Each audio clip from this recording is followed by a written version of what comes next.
Nah, kebetulan konten kali ini kita akan membahas gimana sih tips-tips parenting di rumah selama pandemi atau lebih khususnya ketika menjalani isolasi mandiri di rumah. Karena saya berada di klinik beliau, jadi saya harus pakai masker kata beliau. Maaf ya kalau nggak kelihatan. Oke, kita kenalan dulu yuk sama Mbak yang cantik ini. Halo. Kenalin dong Mbak. Ya, apa kabar sahabat? Perkenalkan saya Lucy. Sehari-hari saya bekerja sebagai seorang konselor dan hipnoterapis keluarga. Saat ini kita berada di klinik candradimuka.id di Cipurmangun Cibubur Mansion. Cibubur Mansion ya, Cilengsi. Ya. Jadi ini klinik apa sih Mbak? Ini sebenarnya tempat kita praktek gitu ya, untuk menerima klien, untuk kita mengadakan terapi, dan kemudian di lantai atas itu untuk pelatihan. Gitu, pelatihan parenting, pelatihan tentang hipnoterapi, seni memberdaya diri pancuran 1000, macam-macam lah. Mantep ya. Nah ini yang saya duduk ini kayaknya tempat duduk panas ya Mbak ya? Iya, ini reclining seat. Jadi kalau misalnya teman-teman mau hipnoterapi, duduknya di kursi empuk ini. Tapi saya belum pernah nyobain. Sekarang kita mau itu Mbak ngebahas karena banyak teman-teman juga yang mengalami kejadian seperti saya di beberapa bulan yang lalu ketika isolasi mandiri, dan ada beberapa teman juga yang anaknya memang positif COVID gitu. Nah, daripada saya bingung jawabnya, saya langsung nanya aja ke Mbak Lucy yang ahlinya. Gitu ya. Salah ya. Iya teman-teman, kalau saya sih yakin ya, kita sudah melewati hampir lebih dari 8 bulan ya. Kita udah dari Maret, April, Mei, Juni, Juli, Agustus, September, Oktober, November, Desember. Bahkan udah hampir 9 sampai 10 bulan ya. Dan saya yakin semua sahabat-sahabat Arifida ini juga pasti punya banyak pengalaman bagaimana mendidik anak, membiasakan dengan kondisi yang baru kita ini gitu ya, dengan protokol kesehatan segala macam. Oke, yang pertama kuncinya adalah bahwa kita sebagai orang tua, kita harus tahu bahwa tanggung jawab kebiasaan anak itu adalah di tangan kita. Ya, itu yang pertama. Yang kedua, karena kita sebagai kuncinya, maka yang utama yang harus dibiasakan dulu, yang harus memiliki kebiasaan itu adalah kita sebagai orang tua. Sehingga anak bisa mencontoh. Dan yang ketiga, ketika kita tahu sebagai orang tua kita bertanggung jawab terhadap kebiasaan anak-anak kita, maka kita harus menjalankan secara konsisten dan memiliki komitmen yang sangat kuat untuk menerapkan kebiasaan-kebiasaan baru itu. Jadi kan kalau apa yang kamu lihat, kamu ingat, apa yang kamu dengar, kamu pahami, apa yang kamu lihat, apa yang kamu praktekkan, apa yang kamu alami, itu akan melekat dan menjadi kebiasaan. Nah itu sebenarnya, jadi dipraktekin, diingetin terus, anak-anak kita dimulainya dari kita sendiri sebagai orang tua. Jadi kita sebagai role modelnya gitu ya Mbak ya? Betul. Role model, terus komitmen, konsisten. Yes. Gitu. Nah, itu agak susah kayaknya. Nah jadi sebenarnya kalau misal dibilang susah atau nggak susah, diawalinya ya dari kita kan sebagai orang tua. Kita tahu nggak sih pentingnya kita menerapkan kebiasaan itu gitu. Kalau misalnya kita tahu pentingnya, manfaatnya, kemudian urgensinya ya, maksud kepentingannya itu apa, pasti kita juga akan dengan sangat concern dan sangat fokus gitu menerapkan. Contoh ya kayak misalnya di rumah nih.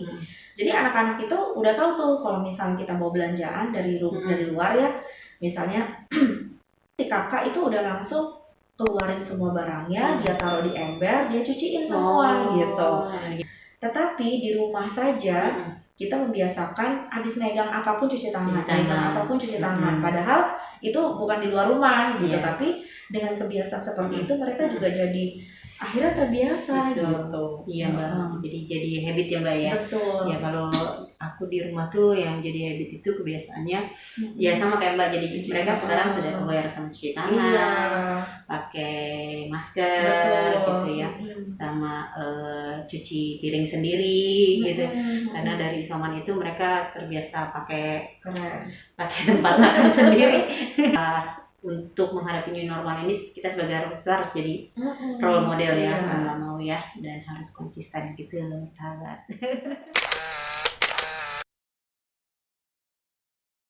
Untuk memberitahu sesuatu yang memang nggak bakal nggak nyaman mereka, seperti mereka itu mereka itu kena COVID dan segala macam. Waktu itu sih saya dudukin mereka bareng-bareng tuh Mbak.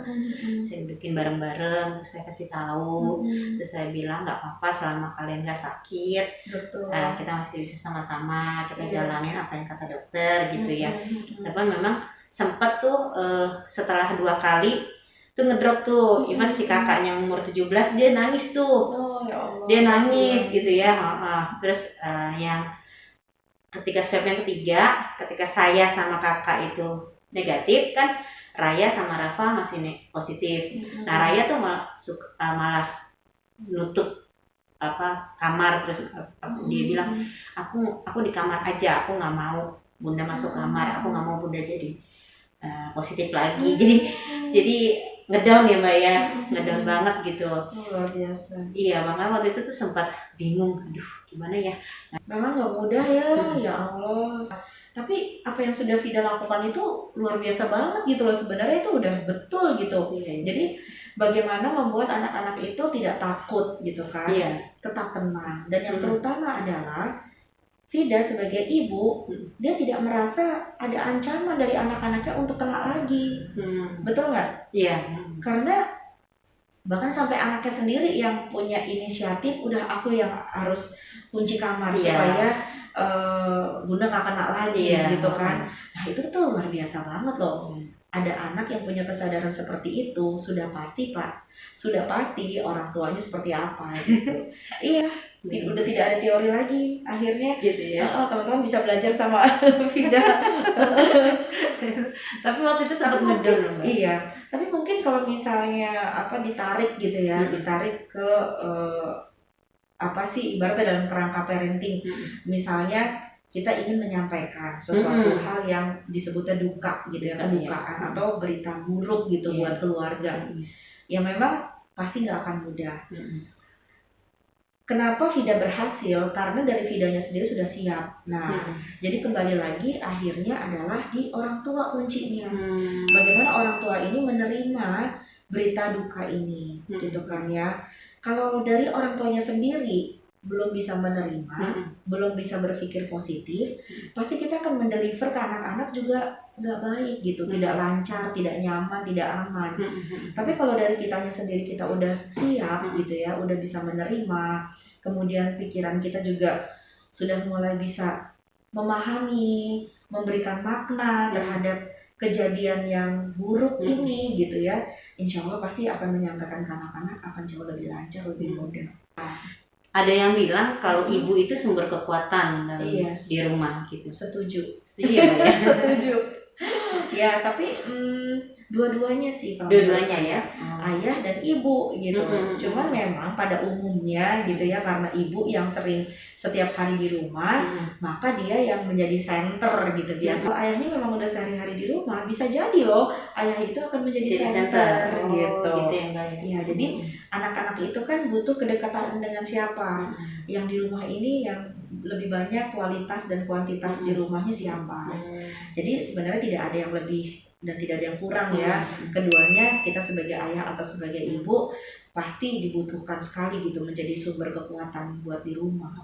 Waktu itu pernah teman bilang, lu tuh sumbernya Fit katanya. Waktu itu juga dokter waktu itu sempat Rafa itu mau dirujuk Mbak ke RSUD malam-malam itu karena saturasinya turun kan.